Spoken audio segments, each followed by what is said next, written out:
Listo, Anita. Hola a todos.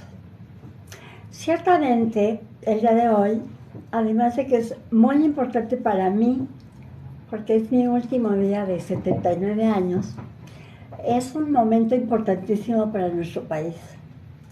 Por primera vez en la historia de nuestro país, tenemos a dos mujeres que van a competir, si así se puede llamar, por la presidencia de México en el 2024.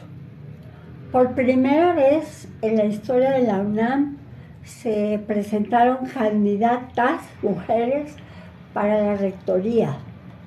Por primera vez en este país tenemos una mujer como directora del Banco de México, el Banco Central de México. Por primera vez en nuestro país tenemos una mujer como presidenta de la Suprema Corte de Justicia. Pero no por primera vez, sino desde siempre, este país se ha distinguido por tener mujeres extraordinariamente valientes, guerreras, heroínas, que difícilmente se han dejado vencer para sacar adelante a la familia, al entorno y a sí mismas. Me puedo acordar de Lorena, la maratonista, me puedo acordar de diferentes mujeres indígenas que pertenecen a una fundación en la que yo he estado ayudando desde hace muchos años, la Fundación Semilla, donde ya tienen una asociación de abogadas indígenas que ayudan a las mujeres de todo el país que a veces ni siquiera hablan español. Entonces me siento como feliz de este momento, tanto de mi vida, de la vida de México y del momento histórico también que estamos viviendo, aunque en muchos aspectos no me sentiría tan contenta por tanta miseria humana que hay en muchos lugares. Pero la satisfacción de poder contribuir con un granito de arena a lo que yo considero que es importante cada ser humano y que es por lo menos, si no tener títulos universitarios, etcétera, por lo menos estar informados.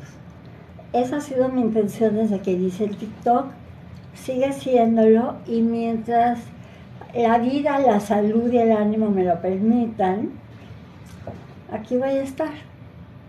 ¿Ok?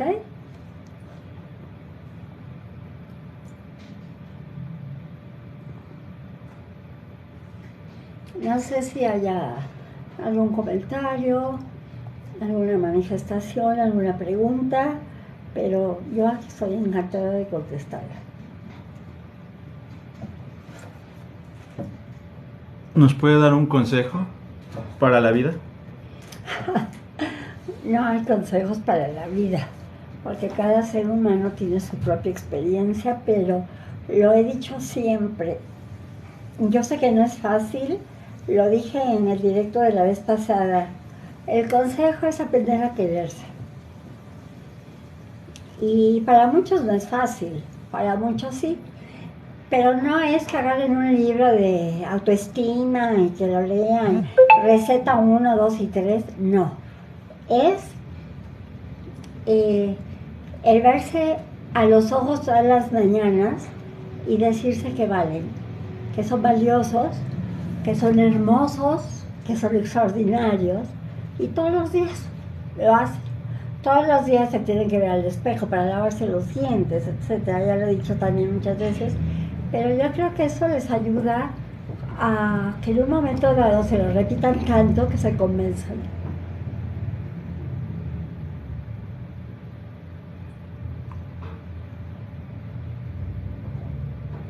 ¿La mejor experiencia de su vida? La vida misma. Es muy interesante pensar que la mayoría, sobre todo de las mujeres, sufren cada vez que cumplen años. Yo no sé por qué, pero sí les quiero decir que cuando yo cumplí 20 años, que ya tenía un hijo de 2 años y estaba, bueno, un año después tuve a mi hija. Cuando cumplí 20 años dije, qué padre, estoy empezando la mejor etapa de mi vida. Lo mismo me dije a los 30, a los 40, a los 50. Y ahora que voy a cumplir 80, lo repito. Estoy empezando la mejor etapa de mi vida, porque la estoy viviendo, porque me está permitiendo la divinidad, el ser supremo, como quieran llamarlo, el estar aquí sentada aportando un granito de arena de mi ser para compartirlo con todos ustedes.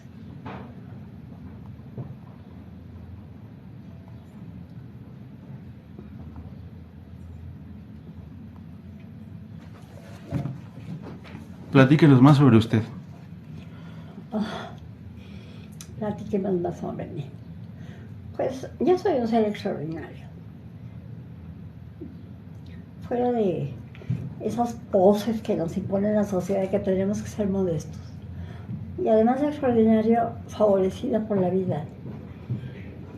Por ejemplo, algo que me sorprendió muchísimo y que me dijo: Miriam, eres una elegida de los dioses, fue cuando yo llegué a la India como consejera científica del gobierno de México ante el gobierno de la India. Porque no sé si ustedes saben, pero la India desde hace muchísimos años es el mayor productor de películas, de cine en el mundo. Es más, por eso a la ciudad que se llamaba Bombay decían Bollywood, que ahora es Mumbai, y es el centro donde se graban todas las películas. Pues resulta que cuando yo llegué a la India, como en toda embajada, les cuento, ya lo había dicho en otros TikToks, que además del personal diplomático como yo que llegan, en las embajadas hay personal local del lugar donde estamos. Y había una persona, un hindú, porque la población es india y el hindú es la religión que tienen, estaba emocionadísimo y yo no entendía por qué tanto. Y entonces me dijo: es que es usted idéntica a la actriz más famosa y conocida de la India, que se llama Shaira Banu, no sé si todavía vive. Pero resulta, ella cuando yo llegué a la India ya estaba retirada, pero era famosísima.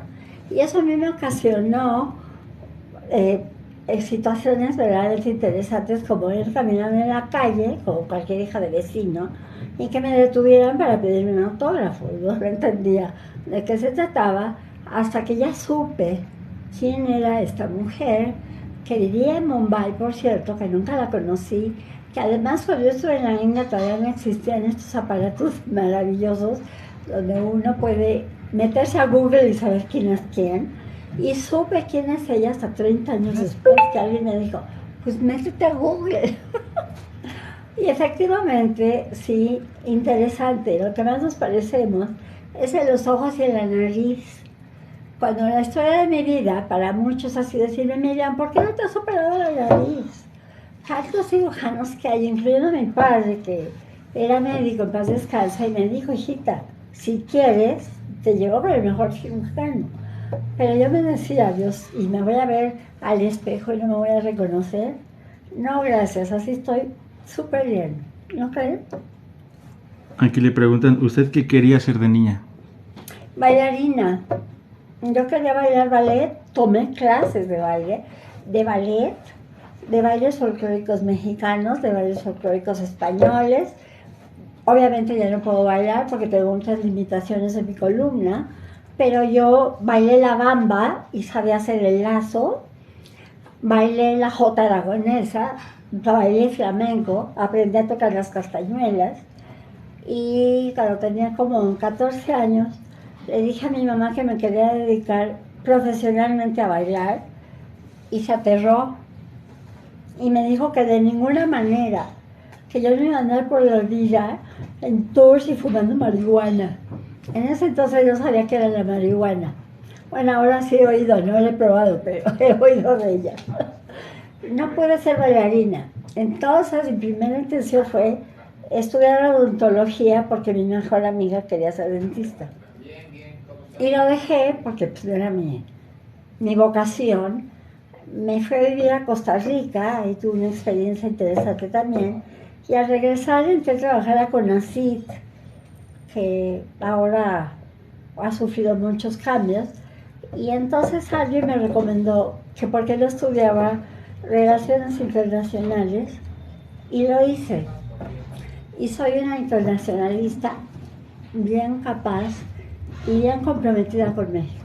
He participado en diferentes reuniones internacionales en las delegaciones de México.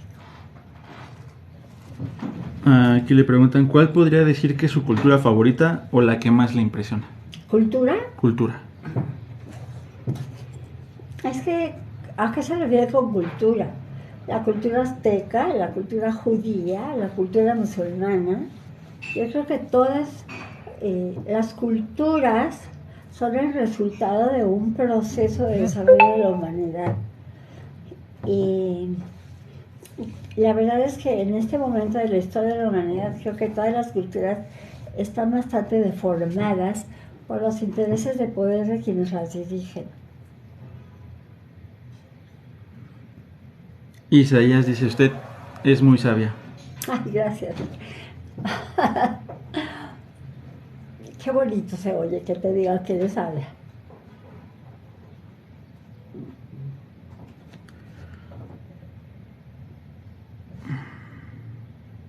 Con el 50 aniversario del asesinato de Salvador Allende, ¿qué se decía en él en su tiempo? Ay, me recuerda. Yo en ese entonces estaba muy cercana a un compañero de CONACYT que era un poco menor que yo. Era un trío de jóvenes, uno más capaz que el otro. Uno de ellos era David Huerta, que ya falleció, un poeta extraordinario. Otro de ellos es un periodista para mí, súper reconocido por su capacidad, que se llama Rafael Cardona, y el que me los presentó se llama Federico Gómez Pombo.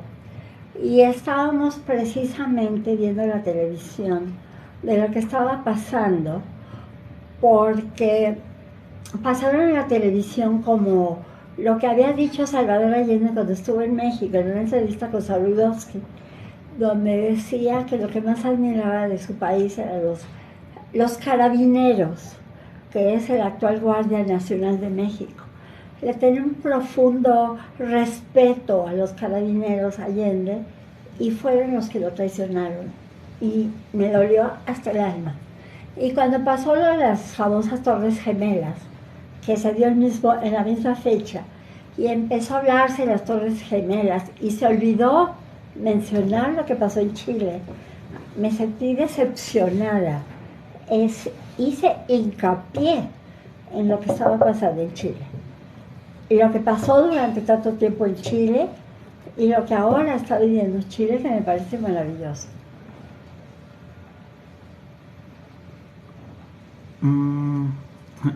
Aquí dicen que entonces, ¿cuál cultura cree que es la que más le gusta? Pues bien, no es cuestión de gustos, es cuestión de educación.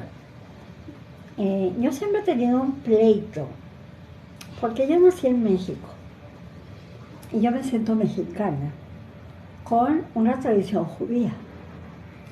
Pero lamentablemente para la grandísima mayoría de las personas que me tratan, yo soy una judía, para muchos una pinche judía, que casualmente nació en México. Y entonces yo podría decir que yo tuve una cultura mixta.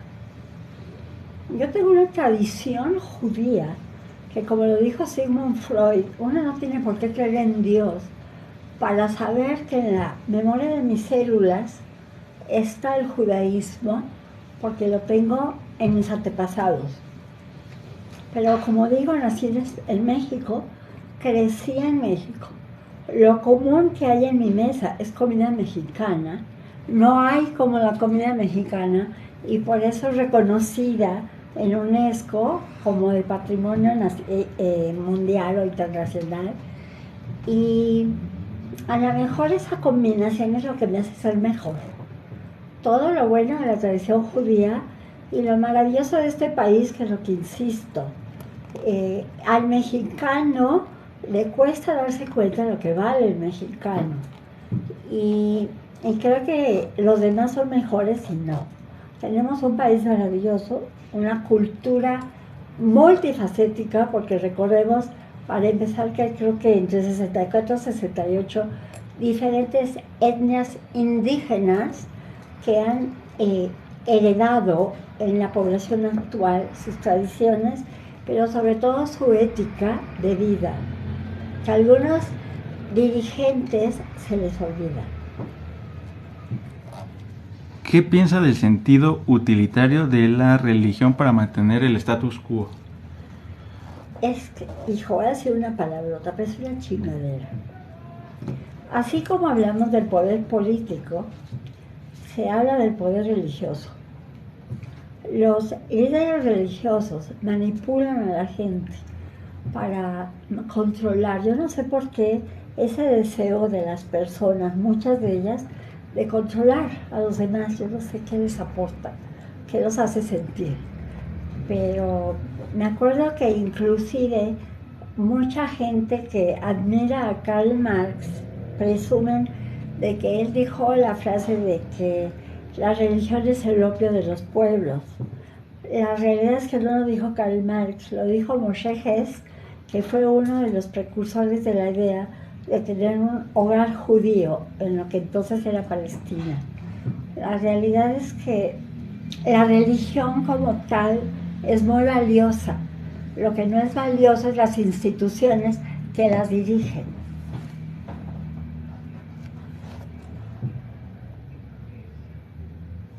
Jerry dice gracias, hola y gracias por sus conocimientos. Gracias a ti por oírme. Aquí le preguntan, ¿usted vivió el 68? Fíjese que no. Yo el 68 vivía en Costa Rica.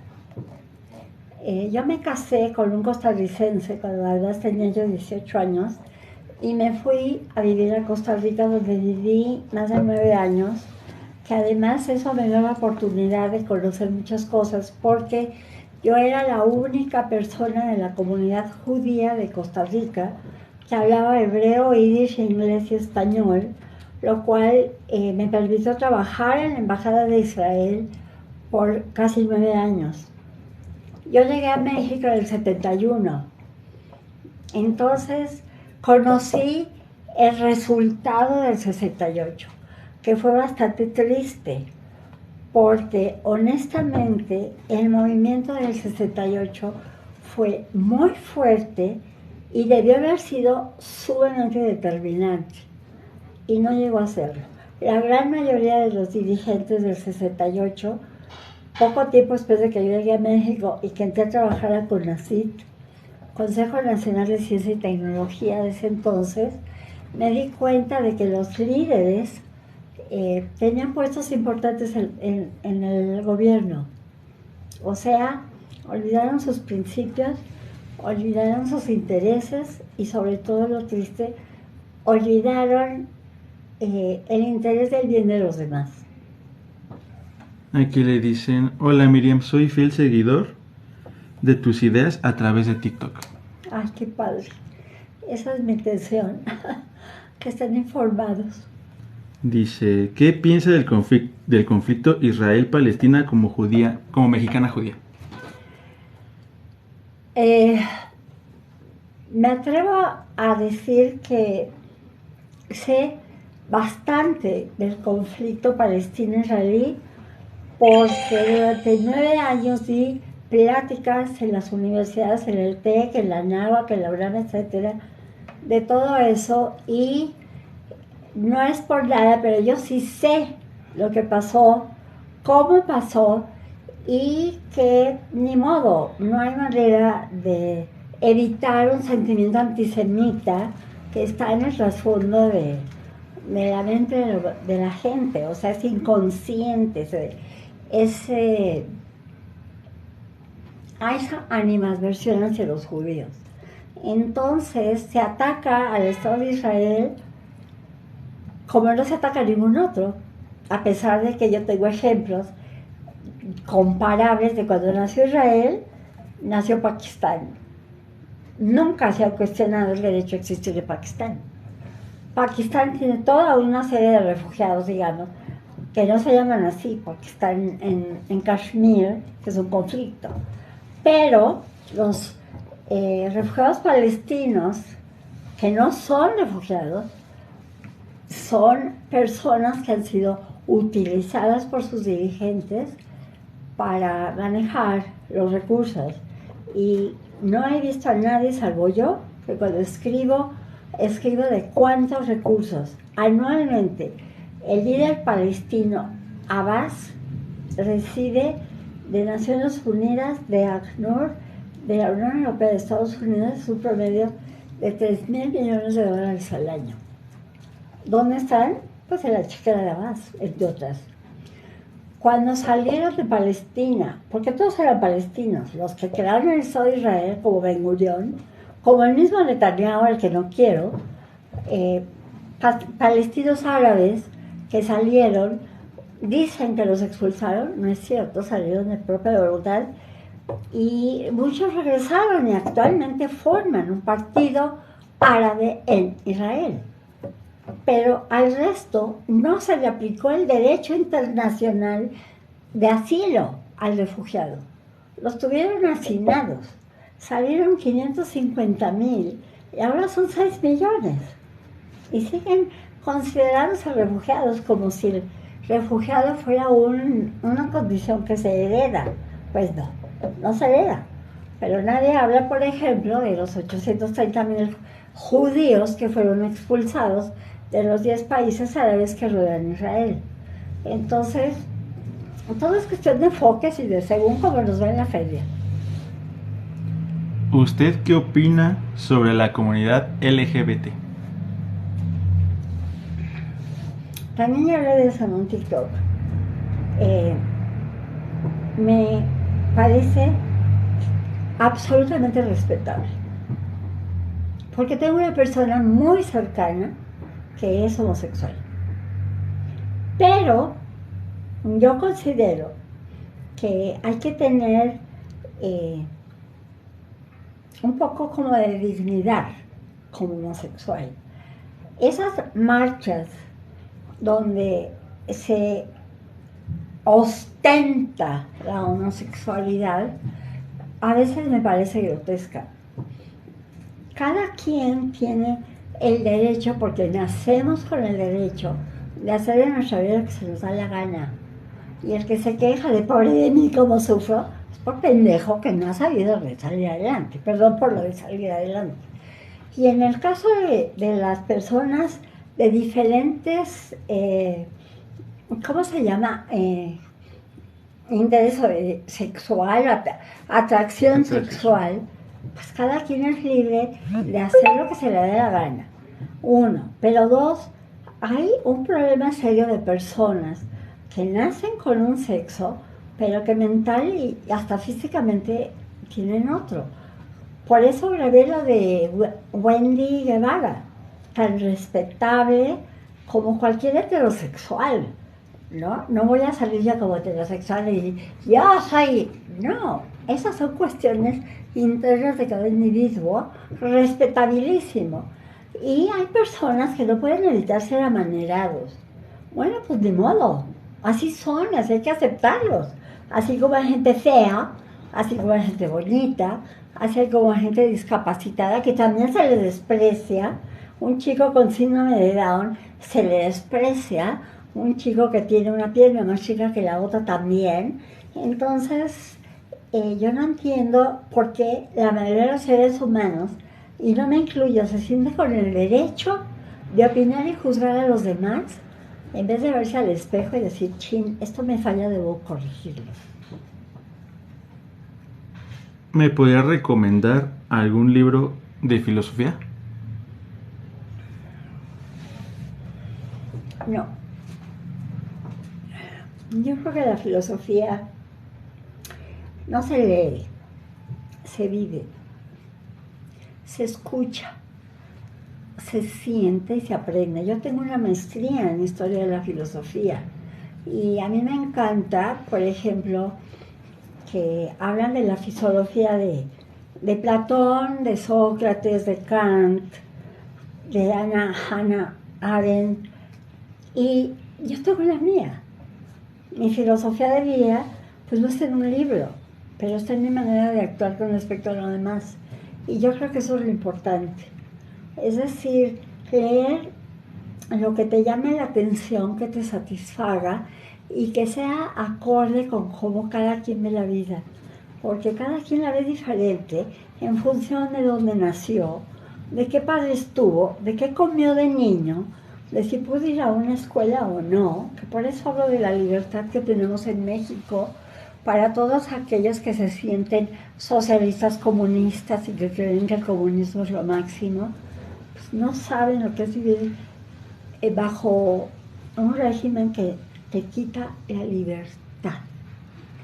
libertad de ser, de sentir y de pensar. Esa es la filosofía, y no el libro. Muy bien. ¿Qué piensa de los judíos sinoístas? No sé qué es eso. Sionistas, perdón. Ah, sionistas. Leí mal. El judío sionista es aquel judío, sobre todo del siglo XIX, que sintió que necesitábamos tener un hogar donde el judío no fuera despreciado, torturado, asesinado, como sucedió con tantos en Europa. Yo soy el resultado de esa persecución. Es decir, si mi mamá, que nació en un pequeño pueblo que se llama Sojobola, cerca de la frontera con Rusia, que tenía 11 años cuando logró, gracias al presidente Calles, que abrió las puertas para la inmigración europea, no solo de judíos, españoles, libaneses, etc. Si la familia de mi madre no hubiera sido perseguida y asesinada, pues mi mamá no hubiera tenido la necesidad de venir con su madre y sus hermanos a México. Lo mismo pasó con mi padre, que venía del Imperio Austrohúngaro, y que pasó lo mismo. Entonces, si no hubiera habido esa persecución, pues no estaría yo aquí, número uno. Pero también, si en el año 80 después de Cristo, no hubieran sido expulsados los judíos de lo que entonces era Judea, y que en el año 135, los romanos le cambiaron el nombre a Palestina, que quiere decir sitios de filisteos. O sea, si los judíos no hubieran sido expulsados de Israel, el actual Israel, el sionismo sería judaísmo, porque el sionismo consiste en volver a tu hogar. Para el judío Israel es Jerusalén, y al que le duela que se sobe. En la Biblia, en el Antiguo Testamento, el nombre de Jerusalén aparece más de 630 veces. Que me enseñe alguien una vez que esa palabra salga en el Corán. No está. Porque el corazón del Corán, el corazón del Islam, está en la Meca, en Arabia Saudita. Y el sionismo es eso, es regresar a tu casa. Y no a todos les gustó la idea, más bien a nadie, hasta la fecha. Aquí dicen saludos desde Costa Rica. Todavía el centro sionista aquí es el único lugar donde se habla hebreo. En Costa Rica, pues sí, a lo mejor la comunidad judía de Costa Rica habla hebreo, porque tienen una escuela, un colegio hebreo. Pero se habla hebreo en todo, quien quiere estudiarlo. No solamente los judíos o los sionistas hablan hebreo.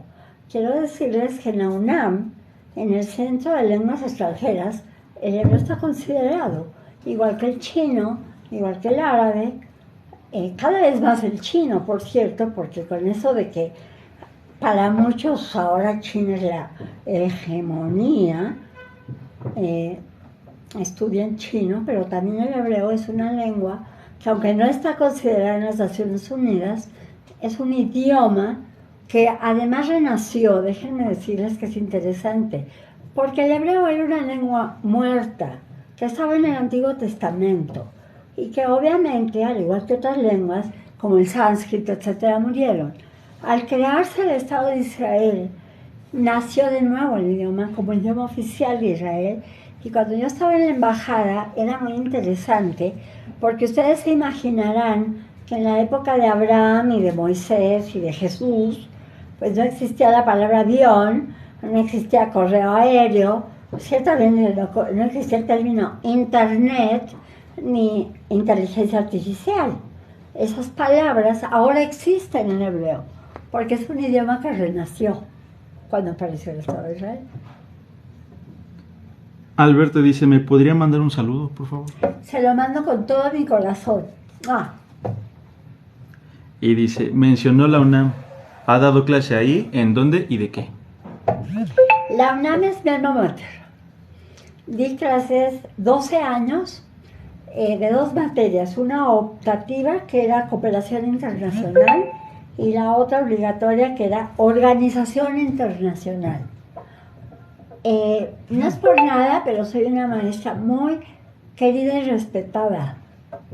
Y por eso, tiempo después, ya no di clases, pero di conferencias, pláticas, sobre todo por la cooperación internacional, porque el saber sobre cooperación internacional fue lo que provocó que el director general de CONACYT me enviara a la India como consejera científica, donde visité 32 centros de investigación y por eso en un TikTok que hice la semana pasada hablo del grandísimo desarrollo de la India en ese aspecto, que por cierto mañana va a ser la sede de la reunión del G20, que también ya verá el G20. No voy a hablar ahorita de eso, los dejo picados para la semana que entra. Wow, impresiona una persona como usted, que sepa tanto, responsable, mil respetos. Gracias. Yo conozco gente de más edad y cerrados y sin conocimiento, y sus argumentos son hilos. ¿Qué opinas sobre Claudia? Ella también es judía. ¿Cuál Claudia? Sheinbaum. Sheinbaum. No la quiero, porque Claudia es un ser humano que casualmente, entre otras características, tiene el ser judía. Ella realmente ni siquiera creo que es muy apegada al judaísmo, más bien yo creo que es un poco renegada. Como que a esas alturas del partido, como sus intereses políticos son muy grandes, el ser judía yo creo que le estorba, porque podría ser un elemento en su contra para poder llegar a la presidencia. Claudia Sheinbaum es una mujer respetable como científica, cuya madre es una respetable científica, judía al 100%, porque quiero aclararles que la tradición judía, la judeidad se hereda de la madre. Si una persona tiene mamá judía, es judío. Si una persona tiene papá judío y madre no judía, pues ya no es judío. Claudia tiene madre y padre judíos que vinieron de Europa también, refugiados. Creo que sus abuelos, no sé si los padres nacieron aquí, creo que sí. Pero ojalá, y si llega a la presidencia, se sacuda la 4T y vuelva a ser esa científica doctorada que tanto pretendía ser, sobre todo por el cambio climático en este país. Tiene muchos argumentos y tiene mucho con qué defenderse. Mil aplausos para esta bella dama. Y aquí le dice... Además déjenme hacer un comentario. Ya hablé de Claudia. Obviamente no quiero que quede Claudia, quiero que quede Xochitl.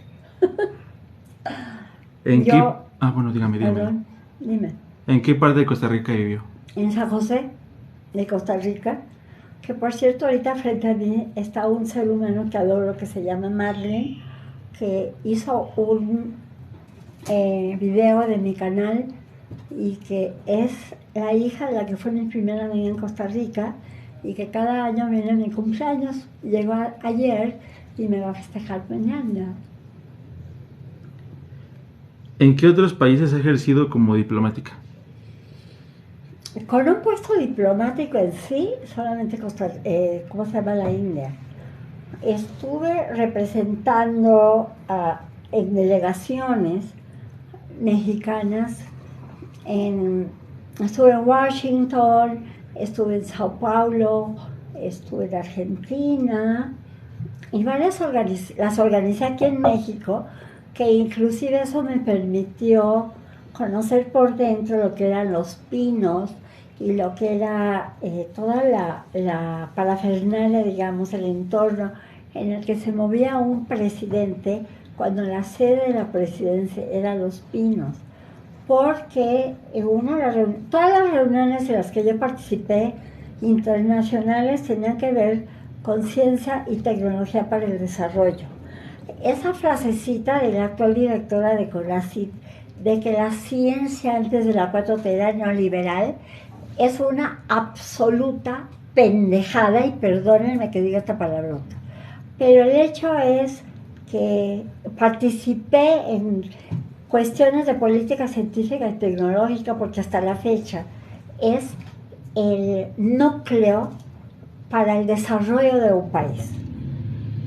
Por eso la inteligencia artificial. La inteligencia artificial es la consecuencia de un constante desarrollo tecnológico que nos lleva o pretende llevar al ser humano al bienestar. No siempre se logra, pero esa es la intención. ¿Qué opina del general Lázaro Cárdenas? Pues miren, yo no quiero al general Lázaro Cárdenas. Yo no quiero a ningún dirigente al que idealicen como si fuera perfecto. Yo más bien admiro a la esposa de Lázaro Cárdenas, porque Lázaro Cárdenas hizo muchos cambios en el país, aparentemente para el bien de la población, pero no es cierto. Fue para intereses suyos de control, así lo veo yo, conste. Pero además fue un hombre, como todos los hombres, y no se enojen, pito loco. Y entonces tuvo varios hijos. Y esos hijos se los impuso a la esposa.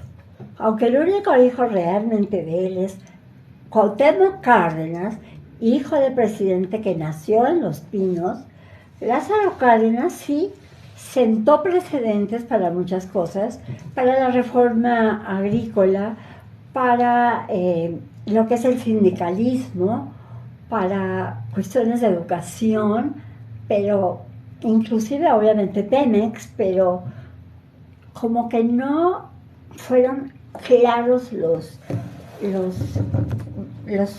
¿cómo se llama? Las bases para que eso efectivamente fuera para bien de la sociedad mexicana. Y entonces ahora, tantos años después, no solamente no ha sido para bien, sino que han causado mucho daño. Dice, Marco le dice, feliz cumpleaños, que se la pase muy bien. Ay, sí me la voy a pasar muy bien. No conozco a nadie que se festeje su cumpleaños cada año como yo. Para mí es un gusto cumplir un año más, contrariamente a la mayoría de las mujeres que dicen, ay, me toca hacer una cirugía. Alberto le pregunta, ¿podría explicar el conflicto de Palestina? No lo entiendo muy bien. Mira, para explicarte el conflicto de Palestina necesitaría por lo menos 8 horas y no creo que sea el momento.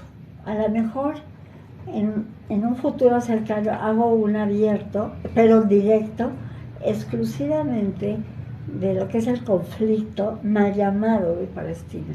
Porque Palestina dejó de existir en 1948, el 14 de mayo. Exactamente igual como ahora se llama Sri Lanka y dejó de existir Ceilán. Exactamente igual como dejó de existir el territorio llamado Persia y ahora se llama Irán, Irak, Turquía, etc. Diego Vaca le pregunta cuántos años cumple. 80. Hijos, son un chorro. ¿Qué opinas sobre Alfredo Jalife y sus estudios de geopolítica? ¿Son acertados? No, porque no es imparcial. Alfredo Jalife es visceral en sus opiniones. No es objetivo y no usa la mente, usa el estómago. Sobre todo sobre cuestiones sionistas, judías, israelíes, palestinos, etc. Él es Y es lo que he dicho, él es esencialmente antisemita. Y con una persona así es irracional en sus juicios, no solamente de la cuestión judía-palestina, es en general. Diego, le vuelvo a decir muchas felicidades. Ay, gracias.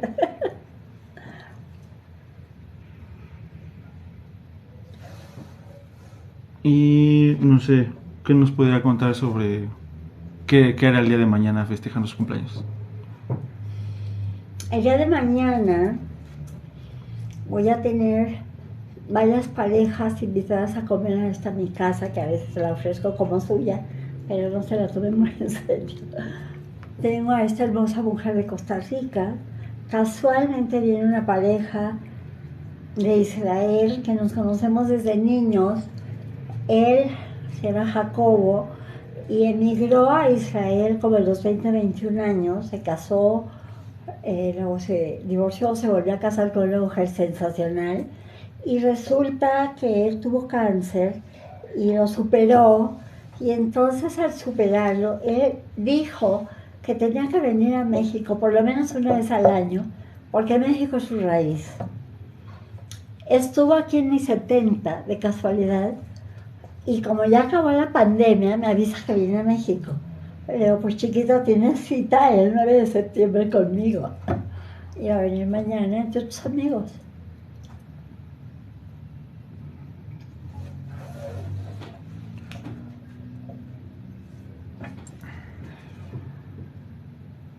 ¿Usted cree que hay vida en otro planeta? Sí, pero de otra forma. O sea, hay vida, pero no como seres humanos, no como el arbolito de Navidad, no.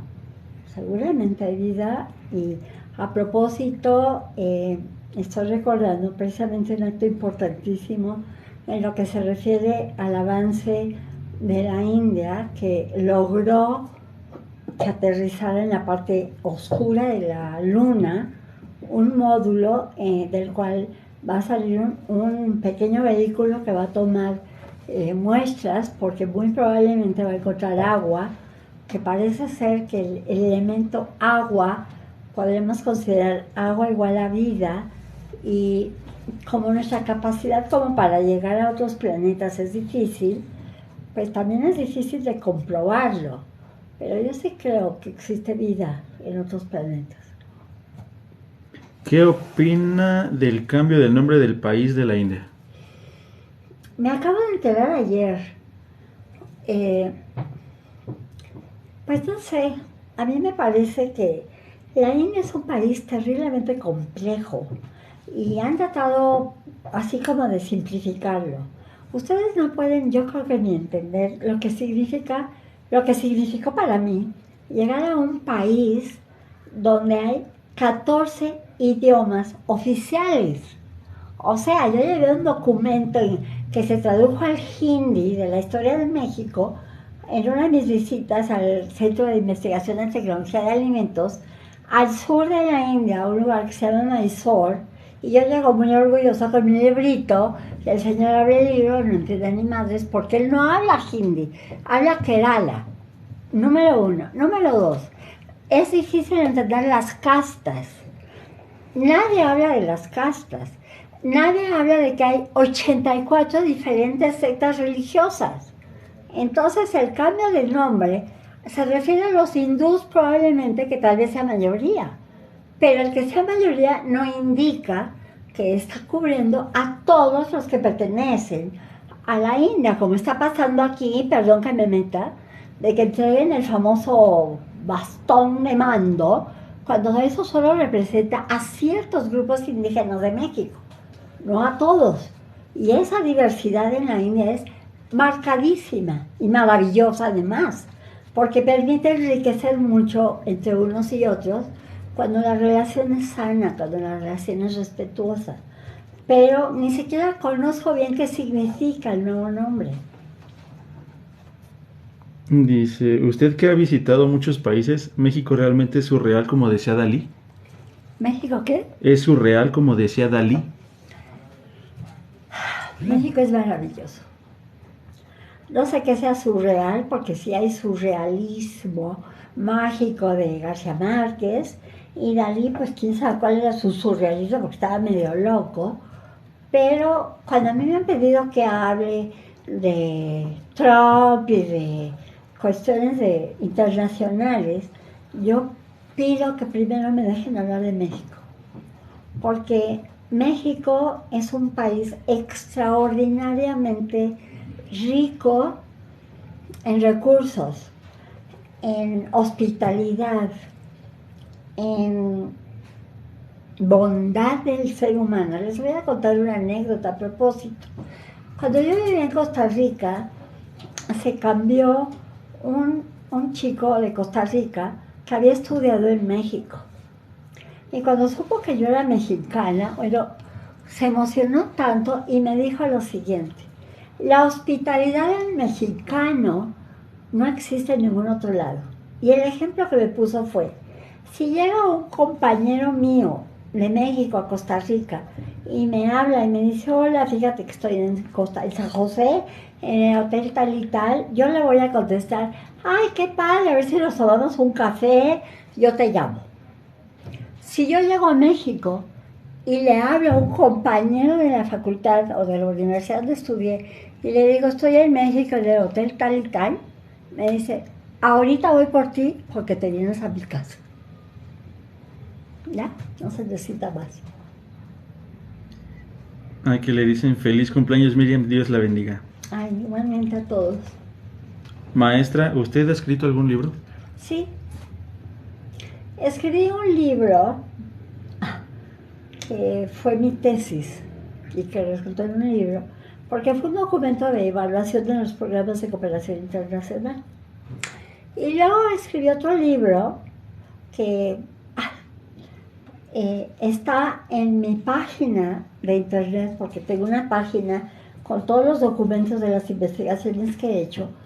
Y ese libro se llama Glosario de la Cooperación Científica y Tecnológica Internacional, porque estando en CONACYT de regreso de la India, me di cuenta de que la mayoría utilizan términos sin saber de qué están hablando, sobre todo en lo que se refiere tecnología, patente, marca, todo eso.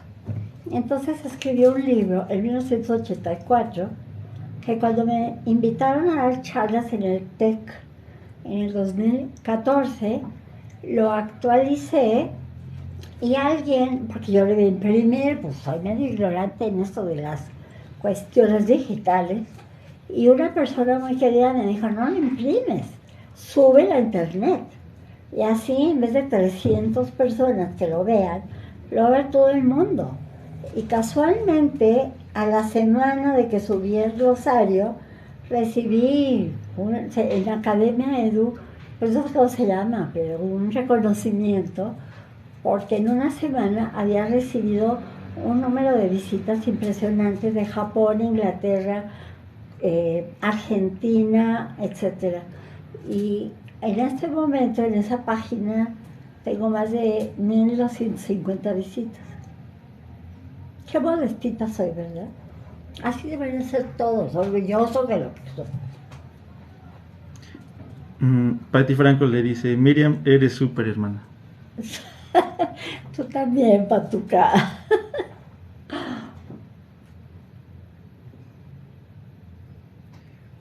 Tres cosas que aprecia más de una persona. Su respeto, su gratitud y su alegría de vida. Y además de que es lo que más aprecio, es lo que exijo. Porque, bueno, esta parte otra vez es lo que doy. Si hay algo fundamental es el respeto a los demás. Si todos respetáramos a los demás, no necesitaríamos gobiernos, ni guardias nacionales, ni leyes. Simplemente viviríamos en concordia. Y gratitud, porque eso de que, ay, yo doy porque me nace y no espero ni madres. Cuando uno da porque le nace. Pero si hay la posibilidad de reciprocidad, ¿por qué no esperarla? Entonces hay que agradecer. Yo le estoy agradecidísima a ti, sobre todo, Dani, que gracias a ti estoy exentada, y a tanta gente que han hecho que yo sea quien soy. Alberto le dice, me tengo que ir, me encanta su contenido, feliz día y muchos abrazos. Muchos abrazos. Igualmente, creo que yo también ya me toqué. Listo, Anita. Pues chicos, chicas, hombres, mujeres, seres maravillosos, ustedes son mi mejor regalo. Nos vemos el lunes con 80 años y 2 días. Voy a hablar del G20.